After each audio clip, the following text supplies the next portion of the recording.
बार माता लक्ष्मी ने भगवान विष्णु से कहा कि प्रभु, मैंने देखा है कि पृथ्वी पर जो व्यक्ति पहले से ही अपने प्रारब्ध से दुखी है, आप उसे और दुख प्रदान करते हो, परंतु जो सुख में है आप उसे दुख नहीं देते हो। ये बात मुझे कुछ समझ नहीं आई। भगवान विष्णु मुस्कुराए और फिर इस बात को समझाने के लिए भगवान विष्णु ने माता लक्ष्मी से कहा कि वो उनके साथ में पृथ्वी लोक पर जाए। और फिर उन दोनों ने मनुष्य रूप लिया और एक पति पत्नी के रूप में वो पृथ्वी पर गए। वहाँ पर उन्होंने गांव ढूंढा और गांव के बाहर ही अपना डेरा जमा लिया। शाम के समय भगवान विष्णु ने माता लक्ष्मी से कहा कि क्योंकि हम यहाँ मनुष्य रूप में आए हैं, अतः हमें यहाँ के नियमों का पालन करना है और हमें भोजन बनाना है। अतः मैं भोजन सामग्री की व्यवस्था करता हूँ और आप खाना बनाने की तैयारी करें। अब भगवान के जाते ही माता लक्ष्मी रसोई में चूल्हा बनाने के लिए बाहर से ईंटें लेने गई और गांव में कुछ जर्जर हो चुके मकानों से ईंटें लाकर चूल्हा तैयार कर लिया। चूल्हा तैयार होते ही भगवान वहाँ बिना कुछ लाए ही प्रकट हो गए। माता लक्ष्मी ने उनसे कहा कि आप तो कुछ लेकर ही नहीं आए, भोजन कैसे बनेगा? भोजन बनाने के लिए तो सामग्री लगेगी ना,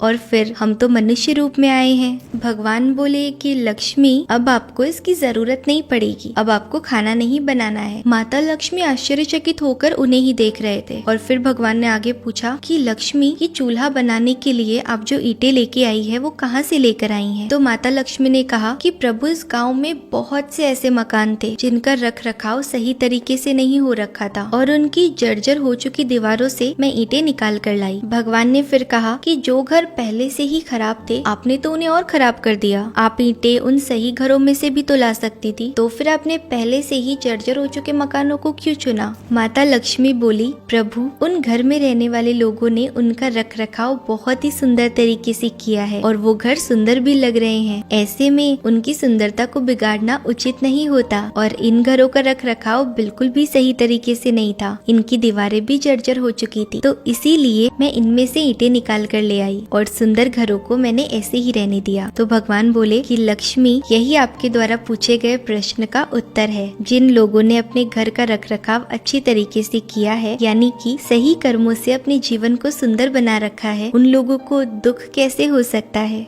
मनुष्य के जीवन में जो भी सुखी है वो अपने कर्मों द्वारा सुखी है और जो भी दुखी है वो अपने कर्मों द्वारा दुखी है। इसीलिए हर मनुष्य को अपने जीवन में ऐसे ही कर्म करते रहना चाहिए जिससे कि इतनी मजबूत और इतनी खूबसूरत इमारत तैयार हो कि कभी भी कोई भी उसकी एक ईंट भी ना निकाल पाए। अच्छे कर्मों को करने से ही आपका जीवन सुखी हो सकता है और आप सुखी रह सकते हैं। अतः अपने कर्मों को अच्छा बनाएं। माता लक्ष्मी को उनके प्रश्न का उत्तर मिल गया और आपको भी समझ आ गया होगा कि कैसे अच्छे कर्मों के कारण आप सुखी जीवन जी सकते हैं। अतः अच्छे कर्म करते रहना चाहिए। तो दोस्तों, ये थी आज की कहानी। आपको वीडियो कैसी लगी कमेंट करके जरूर बताना। वीडियो को लाइक करना और अपने दोस्तों के साथ में शेयर करना। ऐसी और कहानियों के लिए हमें फॉलो करें। Thank you for watching.